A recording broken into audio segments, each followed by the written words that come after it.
আসসালামু আলাইকুম ওয়া রাহমাতুল্লাহি ওয়া বারাকাতুহু। সুপ্রিয় শ্রোতা মণ্ডলী, আজকে আলোচনার বিষয় হলো হাফ প্যান্ট পরে ঘুমানো যাবে কিনা। সুপ্রিয় শ্রোতা মণ্ডলী, এই উত্তরটি দেওয়ার আগে অবশ্যই আমাদেরকে চতর সম্পর্কে জানতে হবে।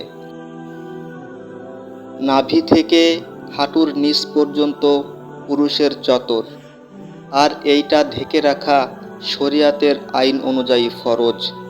সুতরাং হাফ প্যান্ট যেহেতু হাঁটুর নিচে পর্যন্ত পৌঁছায় না, অর্থাৎ হাঁটুর উপরেই থাকে, সুতরাং এই হাফ প্যান্ট পরলে চতরটা ঢাকা হয় না, যা শরিয়াতের আইন অনুযায়ী খুবই জঘন্যতম কবিরা গুনাহ। আর এই চতর যে আগলা করবে এবং এই আগলা চতর যে দেখবে, উভয়েই এই গুনাহের অন্তর্ভুক্ত হইবে। সুতরাং এখন বিষয় হলো হাফ প্যান্ট পরে ঘুমানো যাবে কিনা।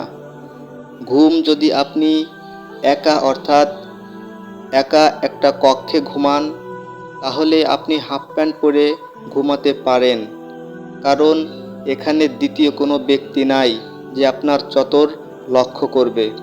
সুতরাং হাফ প্যান্ট পরে ঘুমানো এটা শরিয়াতে নিষেধ নয়। তবে আমাদের এতটুকু বিবেকে চিন্তা ধারণা রাখতে হবে যে আমি হয়তো ফেরেশতা দেখি না, কিন্তু ফেরেশতা তো আমাকে দেখে, আর সেই ফেরেশতা আমার সাথে সবসময় থাকে। সুতরাং সেই ফেরেশতার ইজ্জতের খাতিরে আপনি হাফ প্যান্ট পরে না ঘুমানোর চেষ্টা করব, অর্থাৎ সব সময় চতরটা ঢেকে ঘুমানো, অন্যান্য কাজ যাবতীয় সব কিছু চতরটা ঢেকে করার চেষ্টা করব। আল্লাহ আমাদের সবাইকে সঠিকটা বুঝে আমল করার তৌফিক দান করুন। আমিন।